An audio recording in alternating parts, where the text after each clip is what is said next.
శ్రీమాత్రే నమః. అందరూ ఎలా ఉన్నారు? నేనైతే చాలా బాగున్నాను. ఆ వారాహి అమ్మ కరుణా కటాక్షాలు అందరిపై ఉండాలని మనస్ఫూర్తిగా కోరుకుంటూ ఈ రోజుటి వీడియో స్టార్ట్ చేస్తున్నాను. ఇక వారాహి అమ్మకు అమావాస్య, పౌర్ణమి, పంచమి, అష్టమి ఇలాంటి తిథులు అంటే అమ్మవారికి చాలా ఇష్టం. వీటితో పాటు మంగళ, శుక్రవారాలు అంటే చాలా ప్రీతికరమైనటువంటి రోజులు. ఈ రోజులలో ఏం కోరుకున్నా అమ్మవారు కటాక్షం కురిపిస్తారు. అయితే ఈరోజు అమావాస్య, శుక్రవారం రెండు కలిసి వచ్చినటువంటి రోజు.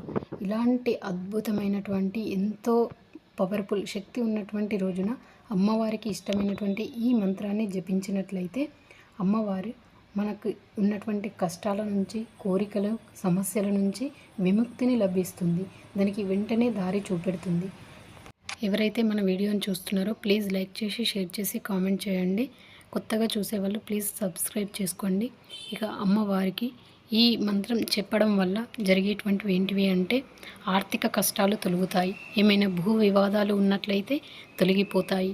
ఎవరన్నా శత్రు సంహారం జరుగుతుంది అంటే కొన్నిసార్లు శత్రువులు అంటే బయట వాళ్ళనే అర్థం కాదు, మనలో మనకు తెలియనటువంటి ఆలోచనలు కూడా నశించేటువంటి అవకాశం ఉంటుంది. వాటితో పాటుగా ఉద్యోగ అవకాశాలు రావటం, ఉద్యోగ అభివృద్ధి, ఎవరైనా బయట దేశాలకు వెళ్ళాలి అనుకుంటే వాళ్ళకు వీసా ప్రాబ్లం ఉన్నట్లయితే అలాంటి ప్రాబ్లమ్స్ అన్నీ తొలగిపోతాయి. ఏమైనా కోర్టు కేసులు ఇలాంటివి భార్యాభర్తల మధ్య మనస్పర్ధలు ఉన్నట్లయితే అవి అన్నీ తొలగిపోతాయి.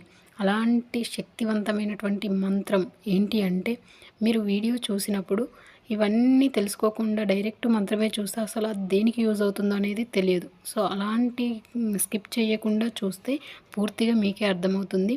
ఈరోజు సాయంత్రం 5:30 నుంచి 8 గంటలలోపు ఈ మంత్రాన్ని జపిస్తూ ఈ పరిహారం చేసుకోవచ్చు.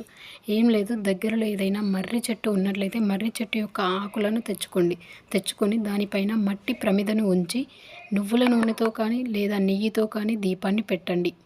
ఇది సాయంత్రం చేయవలసిన పరిహారం. ఇలా దీపం పెట్టిన తర్వాత అమ్మ యొక్క ఈ మంత్రాన్ని 108 సార్లు జపించండి. ఇంకా అంతకంటే ఎక్కువ జపిస్తే మీకున్నటువంటి కష్టం తొందరగా నెరవేరుతుంది. ఆ మంత్రం ఏంటి అంటే ఓం ఐం ధం క్లీం చక్రధారిణ్యై పోత్రిణ్యై నమః.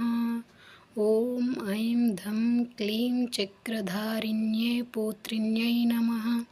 ఈ మంత్రనామాన్ని 108 సార్లకు తక్కువ కాకుండా సాయంత్రం దీపం పెట్టి జపించండి. అమ్మవారికి అన్ని నామాలు ఇష్టమే, కానీ ఒక్కో నామానికి ఒక్కో శక్తి ఉంటుంది. అత్యంత ఎక్కువ సార్లు నామాలను పలకడం వల్ల మీ కష్టాలు తొలగిపోతాయి. అంతేకాకుండా ఇందులో బీజ అక్షరాలు ఉన్నాయి. బీజ అక్షరాలు ఉండటం వల్ల మీకు ఇష్టమైనటువంటి దేవుణ్ణి మనస్ఫూర్తిగా వేడుకొని ఆ దేవుని నుంచి ఉపదేశం తీసుకున్నట్టు భావించుకొని చదవండి. ఖచ్చితంగా మీ కష్టాలు నెరవేరుతాయి. ప్లీజ్ ఎవరైతే వీడియోను చూసారో లైక్ చేసి కామెంట్ చేయండి. అదేవిధంగా కొత్తగా చూసిన వాళ్ళు సబ్స్క్రైబ్ చేసుకోండి. జై వారాహి మాత.